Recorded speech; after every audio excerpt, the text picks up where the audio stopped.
Hello friends, എല്ലാവർക്കും Phoenix കെയറിൻ്റെ പുതിയ വീഡിയോയിലേക്ക് സ്വാഗതം.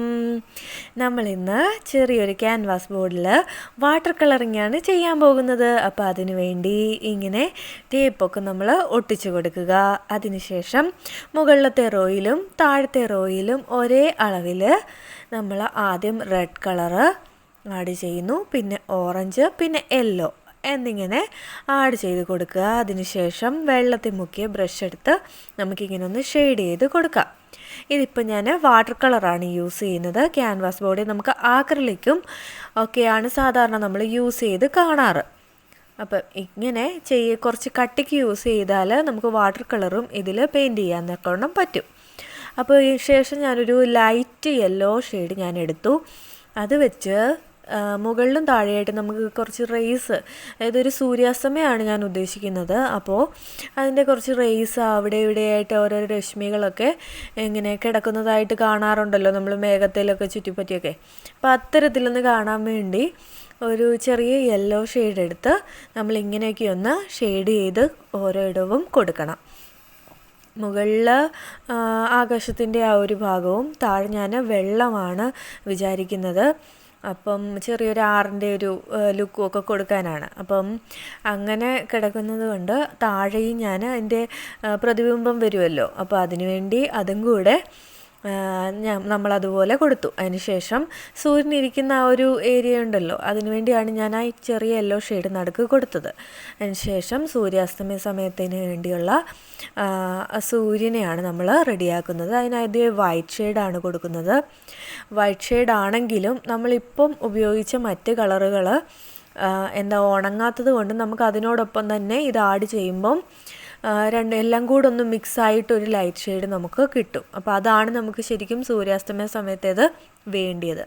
അതിനുശേഷം ചെറിയൊരു റേസൊക്കെ അതിനോടടുത്തുള്ളിടത്ത് നല്ലൊരു പ്രകാശം ഉണ്ടല്ലോ, അപ്പോൾ അതിനുവേണ്ടി ആ വൈറ്റിൻ്റെ ചെറിയൊരു കണങ്ങളൊക്കെ വെച്ച് നമ്മൾ വരച്ച് കൊടുക്കുന്നുണ്ട്. ഇതേപടി തന്നെ നമ്മൾ പ്രതിബിംബം വേണമല്ലോ, അപ്പോൾ അതിനുവേണ്ടി താഴെയുള്ള വെള്ളത്തിലും നമ്മൾ ഇത് തന്നെയാണ് ചെയ്തു കൊടുക്കുന്നത്.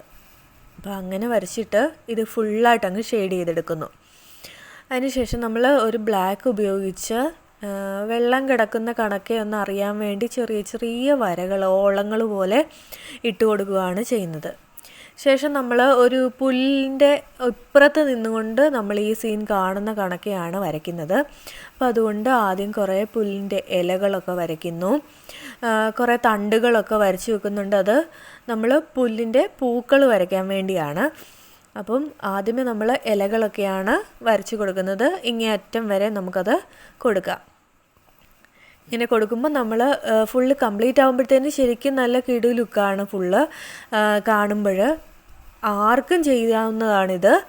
അപ്പോൾ ഇപ്പം നമ്മൾ പൂക്കളാണ് അതിൻ്റെ ചെയ്തു കൊടുക്കുന്നത്. സിമ്പിളായിട്ടുള്ളതാണ് ഞാനിവിടെ കാണിക്കുന്നത്, ആർക്കും ചെയ്യാവുന്നതാണിത്. നമുക്കിത് ആക്രിലിക്ക് യൂസ് ചെയ്തും ഇതുപോലെ തന്നെ ചെയ്തെടുക്കാവുന്നതാണ്. അപ്പം കുറച്ച് കട്ടിക്കാണ് വാട്ടർ കളർ നമ്മളിവിടെ യൂസ് ചെയ്തിരിക്കുന്നത്, ഇങ്ങനെ ക്യാൻവാസിൽ കിട്ടാൻ വേണ്ടി. അപ്പോൾ നമ്മൾ അങ്ങേയറ്റം മുതൽ ഇങ്ങേയറ്റം വരെ പുല്ലുകളും പൂക്കളും വെച്ച് ശരിയാക്കി എടുക്കുന്നുണ്ട് വരച്ച്. അപ്പം അത് ഏകദേശം നല്ലൊരു ലുക്കാണ് വരുന്നത്. നല്ലൊരു സീനറിയാണ് ഇവിടെ വരുന്നത്. സിമ്പിളായിട്ടുള്ള സീനറിയാണ്. അതിനുശേഷം നമുക്ക് ടേപ്പ് എടുത്ത് ബാക്കി ബോർഡർ ഭാഗങ്ങളൊക്കെ ഇനിയും സെറ്റാക്കേണ്ടതായിട്ടുണ്ട്. അപ്പോൾ ഇതിന് ശേഷം നമ്മൾ വൈറ്റ് ഷെയ്ഡ് വെച്ചാണ് ബോർഡർ ഭാഗങ്ങളൊക്കെ ഒന്ന് സെറ്റാക്കി കൊടുക്കുന്നത്. അപ്പോൾ വീഡിയോ എല്ലാവർക്കും ഇഷ്ടപ്പെട്ടു എന്ന് വിചാരിക്കുന്നു. സിമ്പിളാണ്. അപ്പോൾ വീഡിയോ ഇഷ്ടമായെങ്കിൽ വീഡിയോ ലൈക്ക് ചെയ്യാനും ഷെയർ ചെയ്യാനും ആരും മറക്കരുത്. ചാനൽ ഒന്ന് സബ്സ്ക്രൈബ് ചെയ്തിട്ട് എല്ലാവരും പോകാവേ. അടുത്ത വീഡിയോയുമായി ഞാൻ എത്തുന്നിടം വരെ ടാറ്റാ.